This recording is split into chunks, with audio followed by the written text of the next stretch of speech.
Les amis, bonjour, j'espère que vous allez toutes et tous très bien. Je suis très content de vous retrouver en ce jeudi après-midi pour une nouvelle vidéo. Pas de vidéo débrief, pas de vidéo analyse, appelons ça vidéo classement, vidéo ranking. Avant la reprise de la Ligue des Champions la semaine prochaine, et sachant que là, on est, ça y est, au début de la dernière ligne droite de la saison, il m'a semblé bon de faire un petit point, un petit classement sur quelles étaient les 10 meilleures équipes de cette fin de saison. La vidéo risque d'être un peu plus longue que les autres, donc installez-vous bien, c'est parti.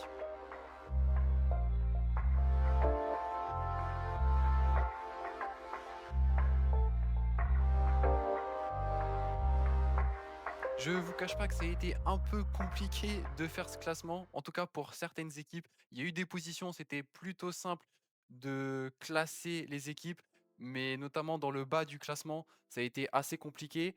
Mais à la 10e position, je pense que ça va peut-être en surprendre plus d'un, mais à la 10e position, j'ai mis le Real. Pourquoi j'ai mis le Real? Parce que actuellement, alors j'ai hésité avec Chelsea, mais pour être honnête, vraiment, j'ai hésité avec Chelsea, mais je me suis dit que il y a une différence, je trouve, qui fait que le Real peut être considéré au-dessus que Chelsea, c'est que individuellement, par moment dans les matchs, ils peuvent amener quelque chose, ils peuvent créer des différences que Chelsea ne peuvent pas forcément. Alors, le jour où je m'enregistre, on est jeudi aujourd'hui, faut que je dise ça au moment où Chelsea, hier, a pondu une masterclass individuellement de la part d'un certain joueur face à Aston Villa. Mais sinon, dans l'ensemble, je pense que le Real est plus apte individuellement à être là que Chelsea. Je pense que Chelsea, je les mets en mention honorable de ce classement. Le Real, on va parler du Real du coup maintenant. Pourquoi je les mets dixième? Déjà parce que il y a trop de blessés, je trouve, dans l'équipe du Real actuellement. Il y a beaucoup trop de blessés. Militao, Rodrigo, Ceballos, Bellingham, Mbappé, Asensio, Camavinga. Si ça se trouve, dans 3 semaines, c'est toute ton équipe qui est blessée. Rodrigo, ça c'est con pour eux, c'est con pour lui surtout personnellement parce que ça peut impacter sa carrière. Il vient de se faire les ligaments croisés. Mbappé qui est incertain. Là, ça met une question aussi sur son avenir en bleu cette saison pour la Coupe du Monde. J'espère en tout cas qu'il va vite revenir de blessure. Mais ouais, beaucoup de blessés et surtout des problèmes individuels et collectifs trop récurrents dans cette équipe. Déjà individuel, comme on le voit, il y a eu un mercato qui n'a qui n'est pas du tout concluant. Trent, Huysen, Massanciuno, pour moi, ils font pas une bonne saison. Je dis pas que ce sont des flops, mais Trent, il y a trop. Si on prend au un par un, Trent, il y a trop de choses qui vont pas. Offensivement, oui, il va te faire deux passes magnifiques dans un match contre le neuvième de Liga, c'est bien, mais défensivement, c'est beaucoup trop compliqué sous la pression. Encore ce week-end face à Retafe, il y a eu des passes perdues, des passes de rendu, pardon, des mauvaises anticipations. Huysen, c'est pareil, on a trop de fois vu Huysen se faire battre à la course sur des replis défensifs, sur des contre-attaques. Alors oui, il a une bonne qualité de passe, mais son jeu aérien, même ça, alors qu'il fait 3,10 m, c'est pas un jeu aérien qui te permet de gagner des duels sur coup de pied arrêté. Et Mastantuono, honnêtement, je pense que ça va rentrer comme un des transferts où Pérez s'est fait arnaquer parce qu'il vaut clairement pas 60 millions. Et surtout, autre chose aussi, c'est que la charnière centrale Rudiger-Alaba, ça c'est plus possible. En défense, il y a trop de problèmes. Et c'est des problèmes déjà que tu as vu sur les défaites dont a été l'objet cette saison, que ce soit face au Barça en Supercoupe, face à Albacete, ça je pense que celle-là, elle a vraiment piqué. Face à Benfica aussi, face à Osasuna et à Retafe. Là en championnat, sur tes deux derniers matchs, tu es sur ouais, c'est ça, deux défaites consécutives. Tu as laissé filer le Barça à 4 points d'avance alors que tu avais 2 points d'avance il y a 3 semaines sur ton dauphin justement, donc le Barça.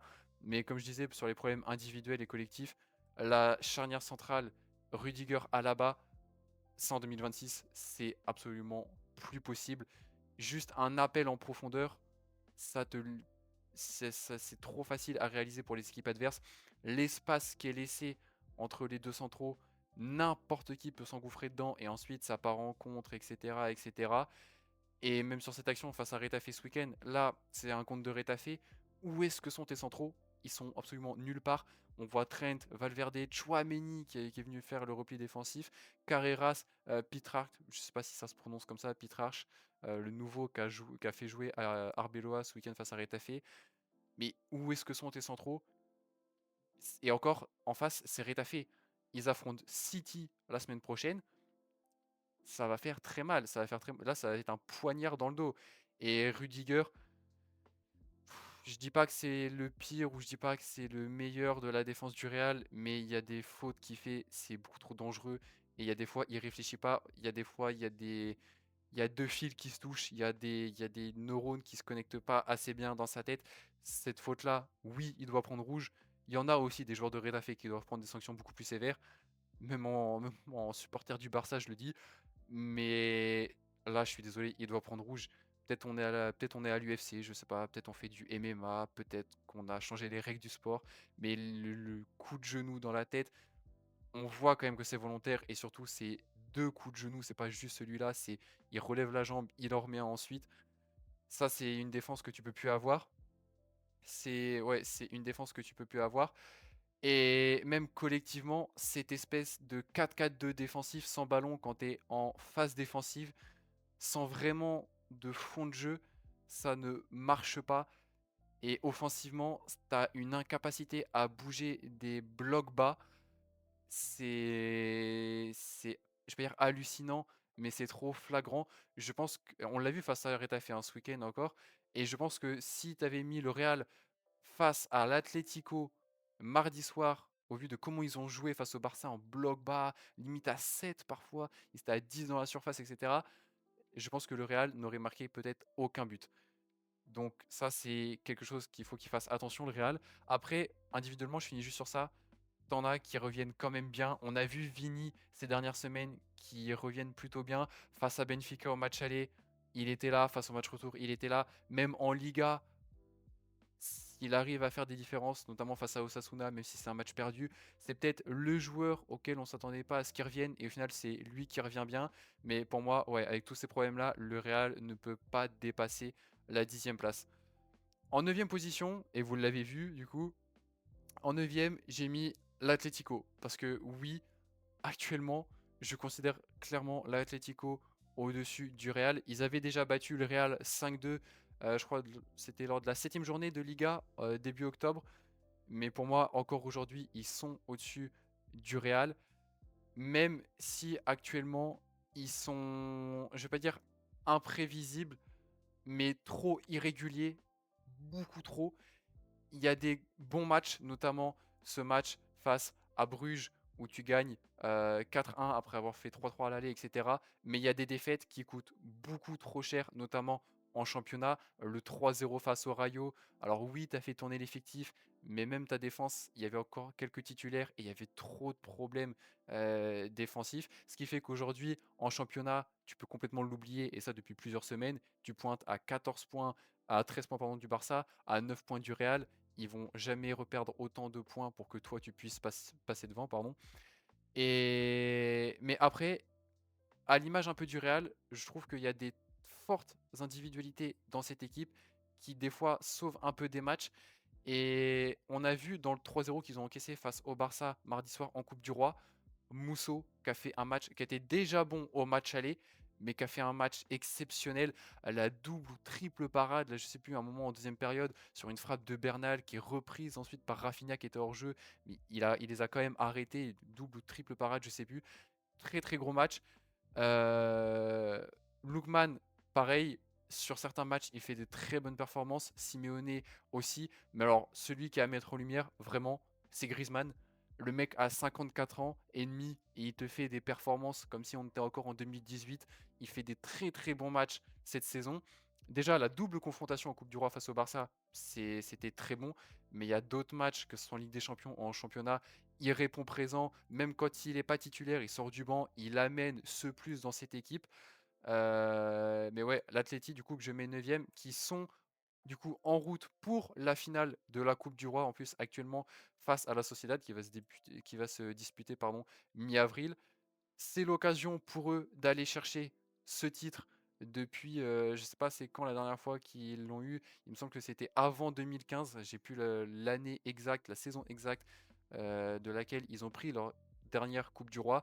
C'est une occasion pour justement Griezmann d'aller choper sa deuxième Coupe du Roi, son trophée majeur avec cet Atlético de Simeone. Donc, ouais, l'Atleti que j'ai mis 9e. À la 8e place, j'ai mis Liverpool, une équipe de PL.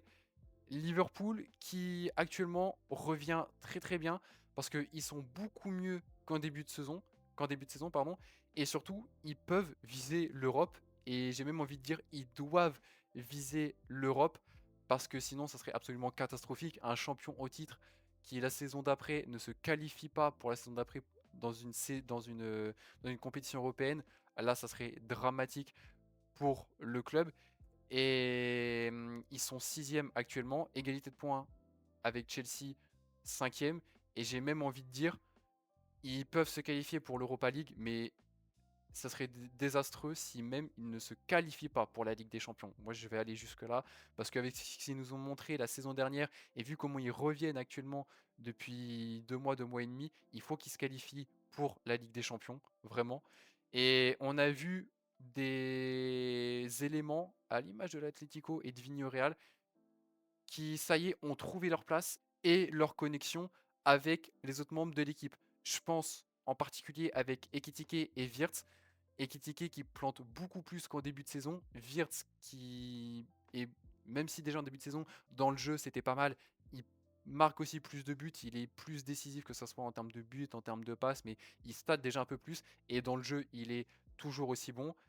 Et même défensivement, je trouve que Van Dijk et Konaté, qui avaient je vais pas dire un gros problème, mais qui avaient un très mauvais début de saison, actuellement, ils refont un peu surface depuis Noël et ils reviennent vraiment, vraiment bien.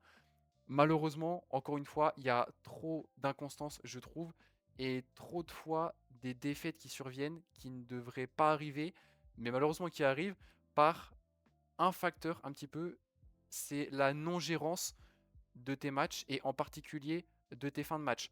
Je pense aux 3 dernières défaites qu'ils ont eues contre Bournemouth, contre City, qu'on avait débriefé d'ailleurs, et contre les Wolves avant-hier.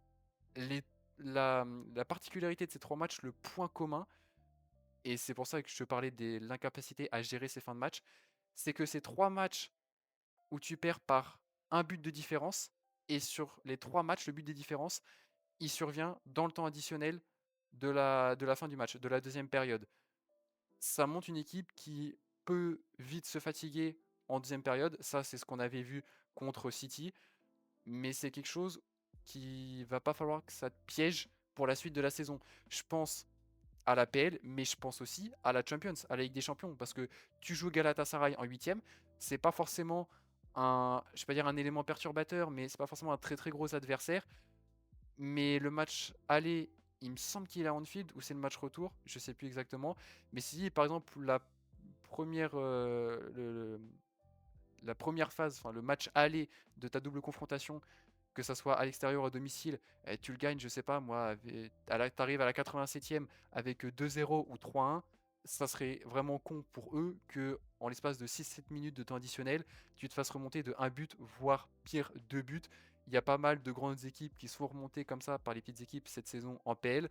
Ça, c'est une chose qu'il faut qu'ils apprennent à gérer.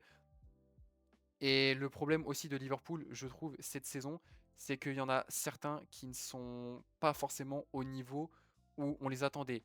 L'exemple le plus flagrant, je pense, c'est Mohamed Salah, la saison dernière, qui était absolument exceptionnel. Cette saison, même si il a des bonnes stats sur FotMob, etc., il a 5 buts, il a 6 passes D, dans le jeu, il perd beaucoup trop de duels, que ça soit face à Newcastle, ça soit face à City, les 2 matchs dont on avait parlé sur la chaîne. Trop de duels perdus, quasiment aucun 1v1 qui passe. Alors oui, sur les 5 buts, il n'y a que un penalty, il va mettre une passe décisive dans un grand match, etc. Mais pour moi, c'est clairement pas assez. Et il y en a d'autres aussi qui sont pas au niveau. Gakpo sur l'aile gauche, c'est pas au niveau des matchs où il était à cette position, par exemple la saison dernière. Et même McAllister, en début de saison, il avait eu un peu de mal. Et encore dans cette deuxième partie de saison, je trouve que c'est peut-être celui qui prend le plus de temps à remonter de niveau, on va dire. Donc Liverpool, huitième position. Et septième position, ça, je pense que c'est une véritable surprise. Je pense pas qu'il y en a beaucoup qui s'attendaient à voir cette équipe-là septième.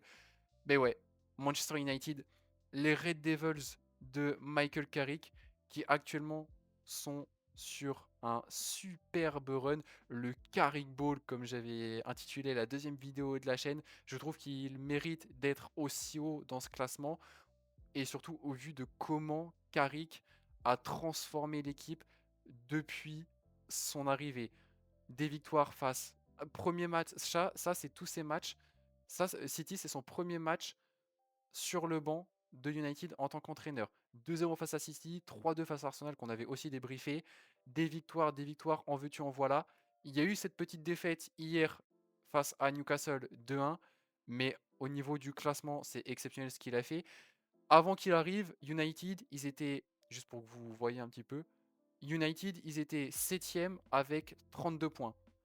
En 7 matchs, il a fait passer United 3e avec 51 points. Et maintenant, United peut recroire à une qualification en Ligue des Champions. Je pense que si tu dis ça aux supporters mancuniens il y a 3 mois, ils te regardent et ils te disent mais t'es fou quoi. Et ouais, Carrick, gros taf ce qu'il a fait, franchement gros boulot de sa part. Et surtout, il a remis en avant des jeunes, des titulaires comme Mainu, dont on avait peu l'habitude de voir sous Amorim. On savait qu'il y avait des petits différends entre les deux. Mais Mainu dans ce double pivot avec Casimiro, Fernandez en 10, sa vraie position qui lui amène plus de liberté, même Dorgu, actuellement il est blessé, mais les matchs qu'il a disputés sous Carrick, très bon niveau. Mbemo qui fait peut-être la saison de sa carrière actuellement. Et en plus de ça, ça c'est le secteur offensif, mais même sur le secteur défensif, il y a vraiment des choses que j'aime bien, notamment cette charnière Martinez-Maguire. Ça, c'est vraiment un truc que j'ai envie de revoir de la part de Carrick cette saison, sur la fin de saison, là, sur les 2-3 derniers mois qui restent. United, ils sont plus en FA Cup, ils sont plus en Carabao Cup, ils sont pas en Europe.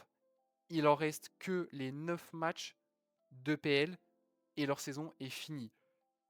Martinez est blessé depuis. Je sais que Martinez est blessé depuis 15 jours à peu près, qui revient. Là, c'est une petite blessure de 3 semaines, un mois. Quand il va revenir d'ici une semaine, 15 jours, j'ai vraiment envie de revoir cette charnière centrale. Il avait été mis en paire de Maguire pour remplacer De Ligt qui, lui, était blessé pardon, pendant plus longtemps, depuis décembre jusqu'à avril. On va pas le revoir avant un moment. Mais Martinez-Maguire, on en avait parlé dans le débrief de PSG-OM, et en même temps on avait fait United-Tottenham.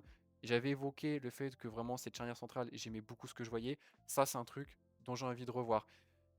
Et Carrick, il y a aussi le fait que durant ces matchs, ou de ce que j'ai pu voir de ces matchs, il y ait, il y ait des choix tactiques cohérents, que ça soit sur la feuille du match dans le 11 titulaire, ou même dans les remplacemment. On avait vu quand on avait analysé le match face à Arsenal, la sortie de Bemo, choix fort pour faire l'entrée de Cunha, auquel on ne s'attendait pas vraiment, et au final Cunha qui te densifie le milieu de terrain, qui t'apporte des avantages, et c'est lui qui marque le troisième but, qui te fait gagner le match. Encore une fois, Carrick, ouais, ouais, bon entraîneur franchement. Et malheureusement pour United, c'est des petites blessures, mais il y a quand même ces blessures. Martinez, Dorgu, De Ligt, Mount. Ils reviennent ce mois-ci, ils reviennent d'ici 15 jours. Donc je pense que ça va jouer en leur faveur pour la fin de saison. Toutes ces blessures qui reviennent. Mais ouais, tous ces faits-là, c'est pour ça que je mets United 7ème. Parce que pour moi, honnêtement, ils ne méritent pas forcément plus haut dans le classement, mais ils méritent d'être dans le top 10. Et pour moi, ils sont plus forts que les 3 équipes qu'on a citées avant. En 6ème, l'Inter, peut-être aussi surprise à cause de leur élimination en Ligue des Champions par Bodo Glimt. Mais oui, ils sont éliminés de la Ligue des Champions. Mais sincèrement, je pense que Bodo Glimt, si c'était une autre équipe qui serait tombée sur cette équipe de Viking, ils se seraient fait éliminer aussi. Parce que ça, c'est les derniers matchs de Bodo Glimt. cette double confrontation donc contre l'Inter, mais ils avaient aussi battu, ça on en avait parlé dans plusieurs vidéos précédentes, ils avaient aussi battu l'Atlético à l'extérieur et ils avaient aussi battu City à domicile. Donc je pense que ça aurait pas changé grand chose spécialement. Je pense qu'on aurait pu aussi avoir eu une surprise si ça n'avait pas été l'Inter face à cette équipe de Bodo. Mais l'Inter qui est en championnat première avec 10 points d'avance sur l'AC Milan. Ils ont pris une très très belle avance en championnat. Il y a des joueurs que j'aime beaucoup dans cet effectif. Di Marco qui fait une très très belle saison. Et surtout, il y a eu, ça en avait déjà parlé, mais un mercato qui avait été cohérent et des joueurs, je trouve, qui ont trouvé leur connexion, ont trouvé leur place au sein de cet effectif. Je pense à Susic et Zelensky qui viennent surélever le niveau de ce milieu de terrain un peu, je vais pas dire grandissant, mais plutôt qui grandit dans la fleur de l'âge, je trouve, avec Mkhitaryan, avec Çalhanoğlu. On voit dans le projet de l'Inter que on anticipe déjà l'après l'après Inzaghi. Là, c'est vraiment l'équipe de Kivu, de Christian Kivu qui est en train de se construire. Et Susic et Zelensky, pardon, que ouais, vraiment j'aime beaucoup dans cette équipe. C'est Christian Kivu, je trouve aussi qu'il il est bien. Je trouve que c'est peut-être l'entraîneur ouais, qu'il faut à l'Inter. Et c'est pour ça que j'ai pas vraiment, je peux dire l'envie, mais j'ai pas vraiment plus de trucs à dire que ça sur cette équipe.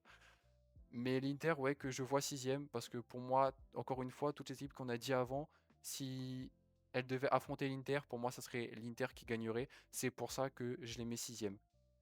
En cinquième, quatrième, et là, c'est vous, dites-moi en commentaire, c'est vous qui allez trancher.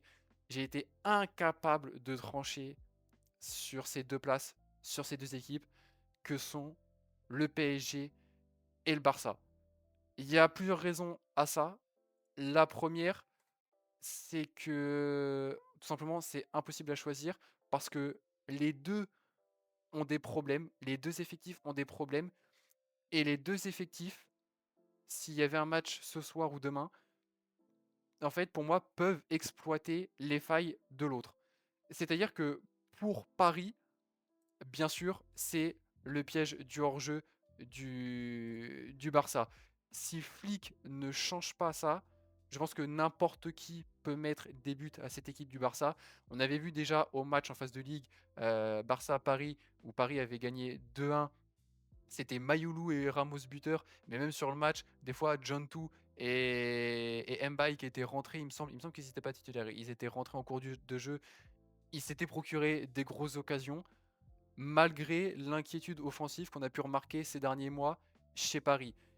Et ça, cette équipe, enfin cette tactique, pardon, du hors-jeu de Flick, je le redis une énième fois, pour moi c'est beaucoup trop dangereux. Ça, c'était face au Betis où tu te prends 3 buts, mais tu gagnes quand même le match, mais tu te prends 3 buts. Ça, c'était en Ligue des Champions face à Bruges. C'est pas forcément des grosses équipes, mais n'importe qui peut te mettre des buts à partir du moment où il arrive à anticiper cette ligne haute, cette ligne défensive haute. Et pour le Barça, les problèmes que Paris a, que cette équipe catalane pardon, peut potentiellement exploiter, c'est les problèmes qu'on avait vus dans le débrief du match des 16e de finale, des barrages, retour entre Paris et Monaco au parc. C'est des problèmes de coordination, je trouve, des problèmes où tu as un peu un milieu désorganisé. Je sais qu'il y a Ruiz qui est blessé, que ça t'apporte enfin ça t'enlève un truc en moins au milieu de terrain, mais dans ce milieu désorganisé où des fois sous pression, t'as pas forcément de solution de passe, comme ici où on avait vu les joueurs de Monaco sous avec un bon pressing, ils peuvent se retrouver tout seuls dans les 40 derniers mètres. On avait vu Vitinha qui était pas mal placé à gauche, limite latéral gauche par moment, dans ce deuxième latéral gauche dans ce match-là, où du coup ça laisse de l'espace pour les joueurs adverses au milieu de terrain. Ça, je pense que, et ensuite où ça laisse des espaces dans la défense, je pense que face à une équipe du Barça qui, même s'ils ont perdu De Jong, comme on a dit hier dans la vidéo, à Bernal, et je pense pas que l'absence de De Jong va forcément se faire ressentir au vu du niveau de Bernal et au vu du double pivot Pedri-Bernal, je pense que ce double pivot-là, avec ses erreurs au milieu de terrain de Paris, ces erreurs-là, si, encore une fois, je leur dis, s'il y avait un match, si tu affrontes ce Barça et ce milieu-là, ça peut te coûter très cher. Je pense aussi à certains entraîneurs et notamment à Flick qui parlent des fois de bataille du milieu de terrain pour gagner des matchs. Aujourd'hui, s'il y a un match Barça-Paris ou Paris-Barça, cette bataille du milieu de terrain, c'est clairement le Barça qui gagne. Ensuite, sur les deux équipes, et ça c'est un truc aussi qui m'a pris du mal à trancher, j'ai pas pu trancher, encore là je m'enregistre, je ne peux pas trancher, c'est qu'il y a des individualités et des blessures pour chaque équipe. En termes d'individualité, je prends par exemple le poste de gardien. Johan Garcia, pour moi, est 10 000 fois au-dessus d'un Lucas Chevalier ou même d'un Safonov. On avait parlé, encore une fois, dans cette vidéo PSG Monaco, dans ces débriefs de 16e, que on voyait pas vraiment de gardien titulaire plus fort qu'un autre à Paris. Et Johan Garcia, pour moi, est au-dessus des deux gardiens, que ce soit Chevalier ou Safonov. Après, il y a aussi des blessures. Côté Paris, on a Dembélé qui s'est blessé face à Monaco, même si là j'ai vu apparemment qu'il allait revenir ou qu'il était presque prêt à revenir sur les terrains. Il y a Fabien Ruiz, on ne sait pas quand est-ce qu'il va revenir. Enfin, j'ai pas vu quand est-ce qu'il va revenir. C'est un manque dans ton milieu de terrain, on vient d'en parler. Mais après, pour le Barça, même si l'absence de De Jong, comme j'ai dit, ne va sans doute pas se faire ressentir avec le niveau que monte Bernal, tu as quand même perdu cette semaine tes deux latéraux, Koundé et Baldé. Et ça, par contre, ça peut faire très très peur à Flick et aux supporters du Barça parce que ça rappelle un peu la fin de la saison dernière où tu arrives face à l'Inter en demi-finale de Champions et tu perds tes deux latéraux. C'est un peu tout ça qui m'empêche de dire qui est au-dessus, qui est en dessous de qui. Et c'est pour ça que je vous donne la possibilité, je vous laisse le choix, je vous donne cette responsabilité-là de choisir qui est quatrième, qui est cinquième. Personnellement, j'arrive pas à désigner, j'arrive pas à désigner une équipe au-dessus de l'autre. Chacune a ses faiblesses, chacune a ses points positifs, mais pour moi, les faiblesses que les deux ont, les deux peuvent exploiter les faiblesses de l'autre. Voilà pour Paris-Barça. Euh, Encore une fois, en Ligue des Champions, je fais juste une petite parenthèse sur ça, mais Paris, en plus, je le redis, va avoir le côté, entre guillemets, dur du tableau de Ligue des Champions. Et ces petites incohérences au milieu de terrain, ça peut faire mal contre le Barça, mais déjà contre Chelsea, ça va faire mal. Même contre Liverpool, ça va faire mal. Gravenberch, Szoboszlai, on parlait des joueurs qui revenaient tout à l'heure. C'est ces deux joueurs, enfin ces deux joueurs qui reviennent dans l'effectif des Reds. Donc attention à Paris. En troisième, j'ai mis City. J'ai mis City, mais l'enchaînement 3-4-5, je le prends avec beaucoup de pincettes, dans le sens où si Paris avait pas ces petites défaillances et le Barça ce piège du hors-jeu, pour moi City, je le mets cinquième. Sincèrement, je pense, juste pour parler du Barça, si demain t'as Flick qui arrive en conférence de presse qui dit non, ok, je me résigne, on arrête la tactique du piège du hors-jeu, on arrête cette ligne haute, on passe à une défense à 4, un peu comme on avait vu avec Xabi, qui je pense redonnerait encore plus de niveau à Koubarsi et Araujo, je mets le Barça troisième, direct, je mets le Barça devant City. Mais pour l'instant, avec les problèmes que les deux équipes dont on a parlé des deux équipes précédentes, je mets City troisième. City qui actuellement vont bien, franchement vont bien. C'est la seule équipe en première ligue qui arrive à tenir tête à Arsenal. Ils ont un match de retard et ils sont à 7 points de retard, donc potentiellement seulement à 4 points de retard. Et surtout, ils ont écarté les défaites, puisque leur dernière défaite, ça remonte à mi-janvier. Cette défaite 2-0, donc face à United de Carrick, et face à cette débâcle un peu de Bodo. Mais comme je disais dans une précédente vidéo, c'est aussi parce que ta défense venait d'être complètement détruite, et du coup, c'était comme si tu arrivé avec un 11 fait à l'arrache. Et depuis, c'est que des victoires et juste quelques nuls. Ils ont écarté les victoires depuis, enfin les défaites pardon depuis. Donc un Manchester City qui va bien et plusieurs bons points qu'on peut noter depuis un mois et demi, 2 mois. Déjà, on a une défense qui s'est reconstruite. comme je disais, Kusanov, Diaz et Gueye, c'est des combinaisons gagnantes. Le mercato d'avoir été chercher Semenyo et Gueye, c'est un truc gagnant. Gueye, il s'est hyper bien adapté. On avait débriefé le match face à Tottenham où ils ont fait 2-2. Il était acteur majeur de, de, de cette défense de City en première période. Et même en deuxième période, c'est peut-être un des seuls qui n'a pas pris l'eau, on va dire.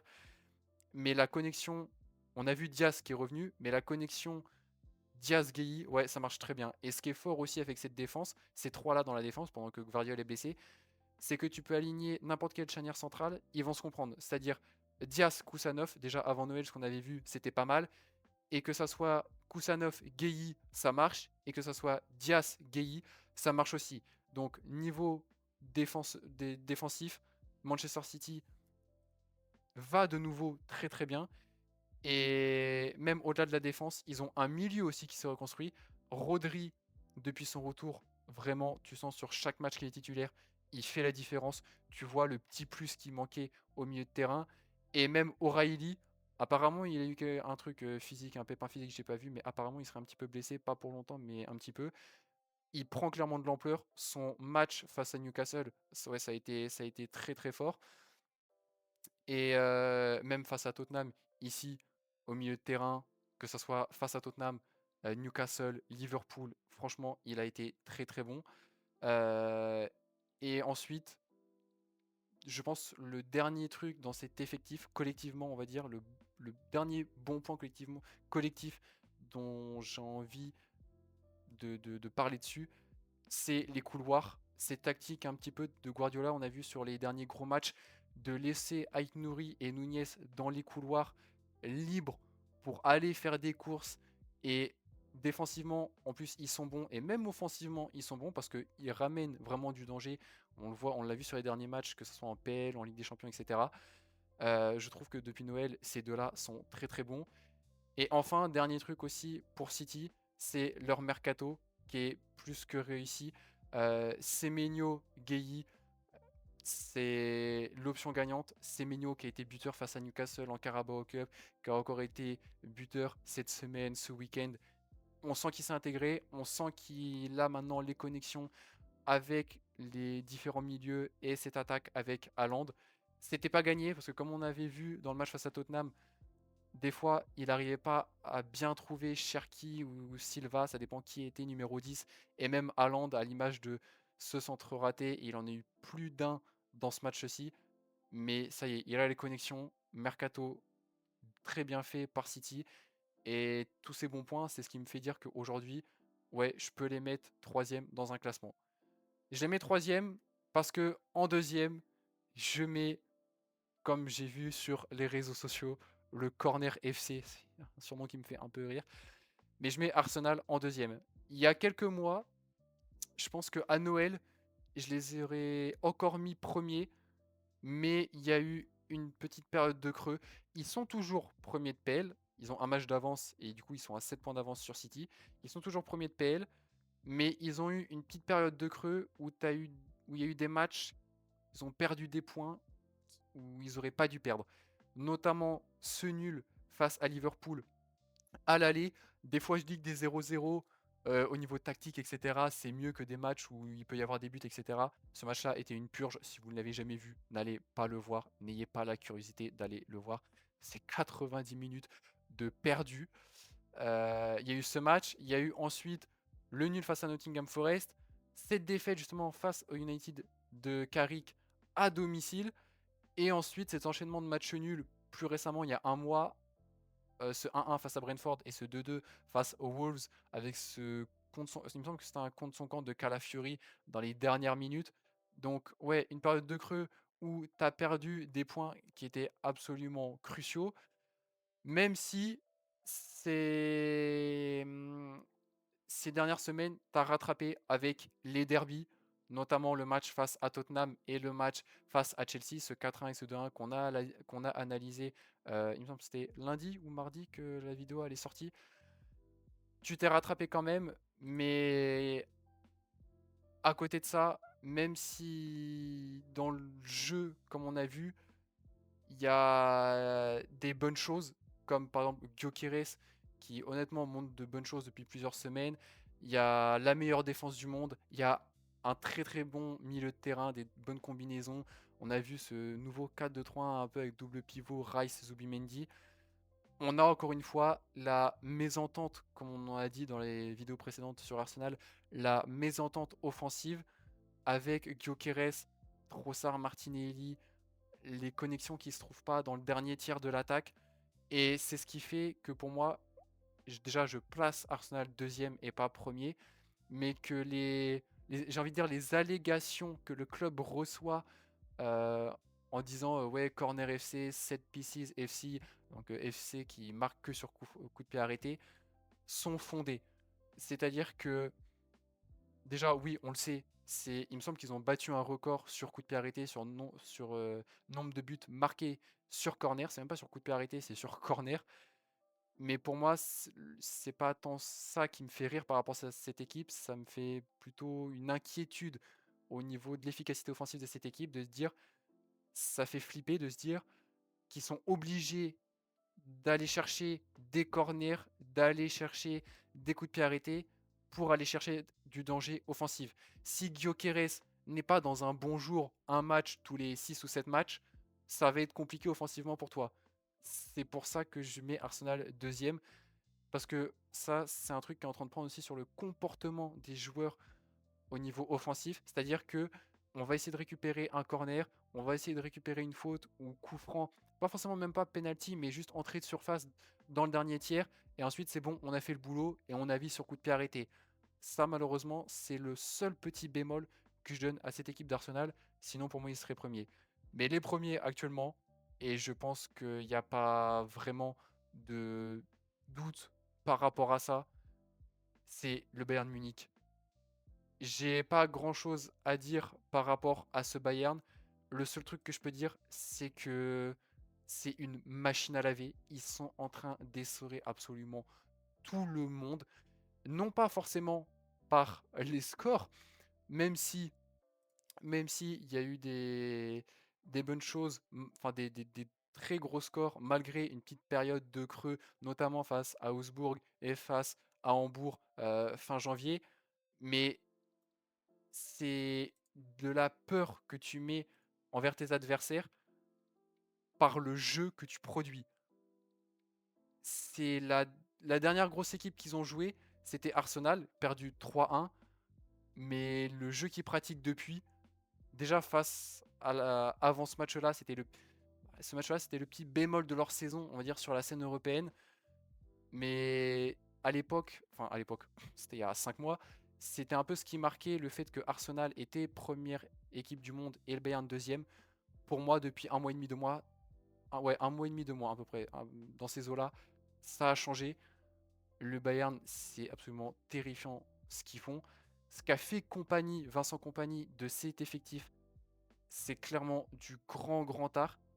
Et j'explique ça par le fait que j'avais expliqué dans les vidéos précédentes que pour moi, une équipe, quand elle gagne la Ligue des Champions, c'est que chaque joueur à chaque poste est au bon niveau au bon moment. Je prenais par exemple le PSG de la saison dernière où Gvara était peut-être la pièce manquante que tu es allé chercher à ce mercato hivernal qui a fait pour moi, qui était la dernière pièce du puzzle de Luis Enrique pour aller chercher cette Ligue des Champions. Et bah au Bayern de cette saison, tout le monde est absolument parfait.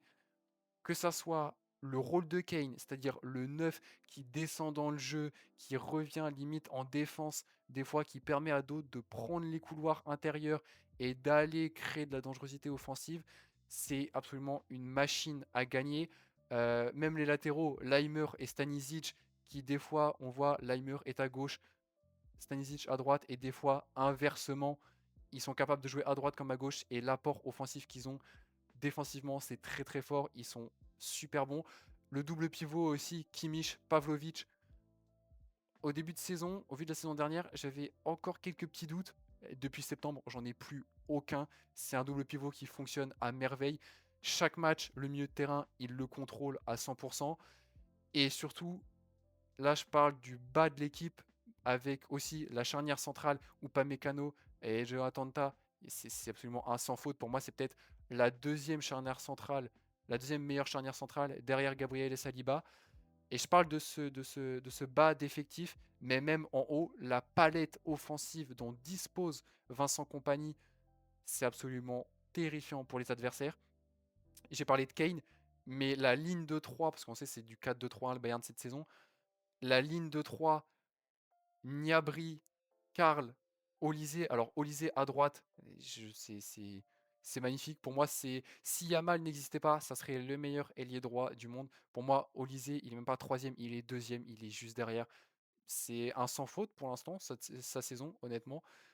Et je parlais tout à l'heure des combinaisons possibles pour City avec Dias, Kusanov, Gueye. Là, c'est pareil pour moi dans le Bayern, mais avec Dias, Gnabry et Karl. C'est-à-dire que les trois, tu peux les changer. C'est-à-dire que tu mets Dias à gauche, Gnabry en 10, ça marche. Tu mets Dias à gauche, Lennart Karl en 10, ça marche. Tu mets Gnabry à gauche et Karl en 10, ça marche. Toutes les combinaisons marchent dans ce Bayern-là. Lennart Karl, individuellement, l'éclosion qu'il a eue, très très fort. Il a une petite période de méforme un petit peu depuis quelques matchs, je trouve. On le voit un peu moins peut-être aussi flashy quelquefois, mais toujours très très bon. Luis Diaz, je pense que ça, on peut le mesurer par deux trucs, et parce qu'il a laissé comme vide à Liverpool, et par l'apport qu'il a amené au Bayern, le but qu'il a mis là face à l'Union Berlin, où il s'en va à la ligne de corner, il se retourne, il met une frappe, la frappe elle est même plus croisée, elle est à 80, elle est pas à 90%, mais elle est à 87% des montants du but. C'est mettre un but dans cet angle fermé, il faut avoir une qualité technique vraiment exceptionnelle. Et même Niabri, ça je voulais finir sur lui, Niabri qui, est, qui réalise une saison très très bonne. Il est en forme cette saison et ça se ressent sur tous les matchs. La capacité offensive qu'il a, parce qu'il amène, c'est du très très lourd. Et je pense que tout ce que je viens de dire, ça peut se démontrer juste sur cette image-là. Tout le monde est en train de stat. Tout le monde est en train de gonfler ses statistiques. Et Kane, honnêtement, je sais que on est en saison Coupe du Monde et que le pays qui va remporter la Coupe du Monde va avoir une grosse influence sur les cérémonies de trophées individuels. Mais si le Bayern remporte la Ligue des Champions, ce qui pour moi va arriver, parce que si actuellement on me demande, tu dois mettre une pièce sur une équipe pour gagner cette Champions, actuellement je parie sur le Bayern. Si Kane il a déjà 30 buts cette saison en Bundesliga, si le Bayern remporte la Ligue des Champions, pour moi, Kane peut aller chercher ce ballon d'or qu'il convoite tant. Mais du coup, ouais, le Bayern, donc je le mets numéro un. Voilà le classement des 10 équipes que je fais à l'heure actuelle. On est le 5 mars, il est 17h40 à l'heure où je m'enregistre. Pour moi, actuellement, ce sont les 10 meilleures équipes du monde.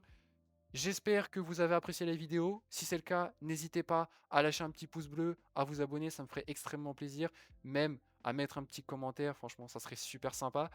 Il y aura une vidéo soit demain, soit samedi pour faire un peu le débrief des matchs de Coupe de France, pardon, parce que ça aussi, c'est des matchs que j'ai vus et j'ai envie d'en parler parce qu'il y a pas mal de choses qui m'intéressent sur ces matchs-là.